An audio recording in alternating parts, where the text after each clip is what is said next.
అది కాదంట, చాలా దారుణమైన సిచ్యువేషన్‌లోకి వెళ్ళిపోయాడంట. ఇంక ఆ టైంలో తనని వాళ్ళ అత్తమ్మ వాళ్ళ ఇంటికి పంపించేసాడంట. ఏదో ఫస్ట్ క్లాస్‌లోనో, సెకండ్ క్లాస్‌లోనో ఉంటే, ఆ ఫస్ట్ క్లాస్, సెకండ్ క్లాస్‌లోనే ఎళ్ళిపోయాను. మా తాత ఎలా ఉంటాడో కూడా మొహం తెలీదు నాకు.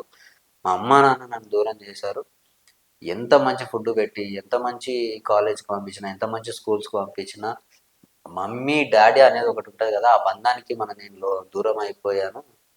నేనే ఏ తప్పు చేశాను, మా వాళ్ళు నన్ను ఇలా ఒంటరిని చేసేసి ఒక సర్టెన్ ఏజ్ వచ్చేదాకా నేను ఆ బాధలోనే ఉన్నా అని చెప్పేసి మనోడి ఫీలింగ్స్ మనం చెప్పడు. ఎవరికైనా ఎంత దగ్గటోళ్ళ దగ్గర ఉన్నా ఒక లిమిట్ అనేది ఉంటది. తన తల్లి, తన తండ్రి దగ్గర ఉన్నట్టుగా బయటోళ్ళతో ఉండలేరు. నీకు ఎంత దగ్గర వాళ్ళైనా సరే, ఎక్కడో ఒక దగ్గర ఉంటది చిన్నది. సో, తన సొంత తల్లిదండ్రులతో ఉన్న ఎట్లా ఉన్నా నడుస్తది. అలుగుతాడు, కోప్పడతాడు, సరదాగా ఉంటారు. ఏవో జరుగుతాయి. తల్లిదండ్రులతోన అది చెయ్యొచ్చు. కానీ ఎంత దగ్గటోళ్ళైనా ఇంకో దగ్గర చేయలేం కదా! అది ఉంటది ప్రతి ఫ్యామిలీలో. మిడిల్ క్లాస్ ఫ్యామిలీలో అది తెలిసిందే అందరికీ. మీకు కూడా చాలా మందికి ఇట్లాంటివి సిచ్యువేషన్స్ ఎదురై ఉండొచ్చు. కానీ మనోడు చాలా ఎమోషనల్ అయ్యిండు. అది వింటుంటే నాకు కూడా బాధ అనిపించింది. ఇక మనోడు ఈరోజు ఆర్మీలో ఉన్నాడు. బిగ్ బాస్‌లోకి వచ్చిండు. ఫ్యూచర్‌లో ఇంకా వేరే స్టేజ్‌కి వెళ్తాడు. మనోడి దగ్గర విషయం ఉంది. ఆ కష్టాలు చూసి వచ్చిండు. ఆ బాధలు తెలుసు. అప్ అండ్ డౌన్స్ తెలుసు. మనోడు ప్రౌడ్. వాళ్ళ అమ్మ నాయన చూస్తే వాళ్ళు ఈరోజు నా కొడుకు గ్రేట్ అని చెప్పేసి వాళ్ళు చెప్పుకుంటారు. చెప్పుకునేటంత లెవెల్‌కి నువ్వు వచ్చావు. సో, అది పవన్ కళ్యాణ్ లైఫ్‌లో జరిగింది. నాకు కొంచెం అదిగా అనిపించింది. కానీ ఇది ఒక సినిమాలో ఉంటాయి ఇలాంటి స్టోరీలు. నేను రియల్‌లో ఉండవు అనుకున్నాను. బట్ రియల్‌లో కూడా ఉన్నాయి. దీని తర్వాత దివ్య, దివ్య ఫోటో తీసుకొచ్చి రయ్య ఈ అమ్మాయిది తీసుకొచ్చి చూపిస్తే రౌడీ గెటప్‌తోని ఉంది. Villain getup. ఆ ఫోటోకి హిస్టరీ ఏంటంటే బ్యాక్‌గ్రౌండ్‌లో తిరుపతి వెళ్ళొచ్చారట వాళ్ళ ఫ్యామిలీతో. వాళ్ళ మమ్మీ వాళ్ళందరూ తిరుపతి వెళ్ళి మా ఇంటికి రాగానే గుండుతో ఉందంట. గుండుతో ఉంది కదా, ఏ గెటప్ వేస్తే బాగుంటది అని చెప్పేసి ఆలోచించి విలన్ గెటప్ వేసిందంట. ఇలాంటి ప్రయోగాలు వాళ్ళమ్మ దివ్య మీద చేస్తా ఉండేదంట. పక్కనే స్టూడియో ఉండేదంట. ఆ స్టూడియో పక్కన ఉంది కాబట్టి ఎప్పుడు ఏ గెటప్ కావాలంటే ఆ గెటప్ వేసేయడం, తీసుకెళ్ళి ఫోటో దింపడం. ఆ గెటప్ వేయడం, తీసుకెళ్ళి ఫోటో దింపడం, ఇలాంటివి చేసేదంట. అలాంటి ప్రయోగాలన్నీ దివ్య మీద చేసేదంట. సో, అలాగా ఫన్నీగా చెప్పుకుంటూ వచ్చింది. ఇంకా నేను నా ఫ్యామిలీలో అంత రెస్ట్రిక్షన్స్ ఏమీ లేవు. పీస్‌ఫుల్‌గా పెరిగాను. నా స్కూల్ డేస్ కావచ్చు, కాలేజ్ డేస్ కావచ్చు, అన్నీ సరదాగా జరిగినాయి. మంచిగున్నాయి. నేను ఇంత చదువుకోవడానికి, ఈ రకంగా ఉండడానికి నా తల్లిదండ్రులే కారణం. వాళ్ళు ఉన్నారు కాబట్టే నేను ఈరోజు ఈ పొజిషన్‌లో ఉన్నాను. I love my father and mother అని చెప్పేసి ప్రౌడ్‌గా చెప్తది. సో, తల్లి, తండ్రి అంటే ఇలా కూడా ఉండాలి. ఇదే కదా! ఎంతసేపు పిల్లలతో ఏమిస్తారని లాక్కోవడము, వాళ్ళ మీద ఆశించడం కాదు. పిల్లలకు మనం ఏమిచ్చాం ముందుగా. ఆ తర్వాత పిల్లలు ఏమిస్తారనేది ఆటోమేటిక్ వాళ్ళు. మంచోడైతే తిరిగిస్తాడు.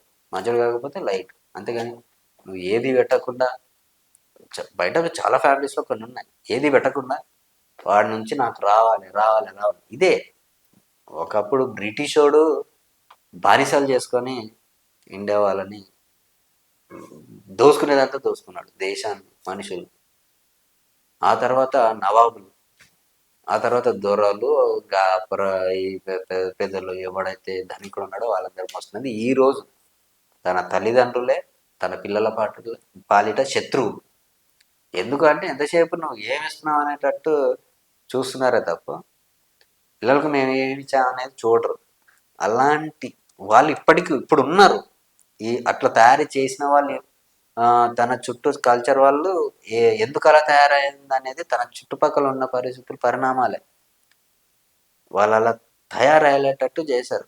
ఉంటది కదా, ఓ డ్రగ్స్ ఇచ్చి బాగా వాడికి అడిక్ట్ అయ్యేదాకా బాగా డ్రగ్స్ ఇచ్చిన తర్వాత ఆ డ్రగ్ లేకపోతే వాడు ఎట్లా ఉంటాడో తెలిసిన విషయం కదా. అట్లా పిల్లలందరినీ ఇలా లాక్కొని తినాలి, వాళ్ళ పిల్లలందరితో ఇలా ఆ, అజ్జేయాలి, అజ్జేయాలి వాళ్ళ జీవితాలను కావచ్చు, వాళ్ళని కావచ్చు అన్నట్టుగా బ్రెయిన్లో పెట్టుకొని వాళ్ళకి అదే అనిపిస్తుంది పిల్లలకు. మరి నేను ఇంతలో ఎందుకు చెప్తున్నాను అంటే, పిల్లల దగ్గర నుంచి నువ్వు తీసుకుంటున్నప్పుడు లాక్కుంటున్నప్పుడు వాళ్ళకి ఏం లేకుండా వాళ్ళకి ఏమి ఇచ్చావు ఎండ్ ఆఫ్ ద డే వాడు ఇది నాది అనుకొని చేశాను కదా, ఇది నాది మరి నాది నాకు ఇస్తారా అని అడిగే టైం వచ్చేసరికి వాళ్ళు నువ్వెవడవరా అంటారు.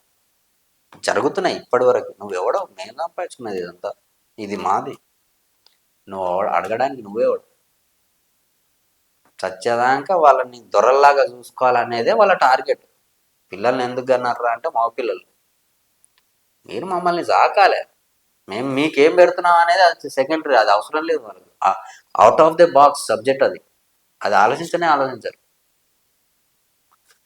అంత పెద్ద శత్రువులు వాళ్ళ పిల్లల విషయంలో ఇలాంటి చేసే వాళ్ళందరూ. అలాగంటే పెద్ద శత్రువు ఇంకోటి ఉంటాడు, రక్తం పీల్చుకున్నట్టు ఉంటుంది, మరిగిపోతూ ఉంటుంది. కానీ నేను చూశాను, నాకు అలంగలు అలాంటివి చూశాను కాబట్టి నేను ఆ సిచ్యువేషన్స్ ఫేస్ చేశాను. నా చుట్టూ ఉన్న వాళ్ళు చాలామందిని చూశాను. ఇలాంటి వాళ్ళు కూడా ఉన్నారు. ఒకప్పుడు సినిమాలు చూసి చెడిపోయారు. ఈ ఎట్లా చెడిపోయారంటే ఈ యూత్ 90s కిడ్స్ చూడంగా,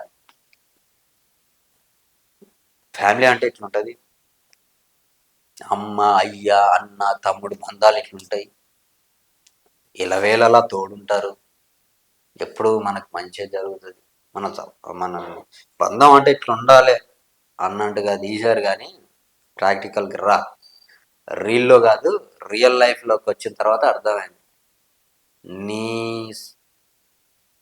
నీ సొంతలే నీకు వెన్నుపోటు పొడుస్తారా అని.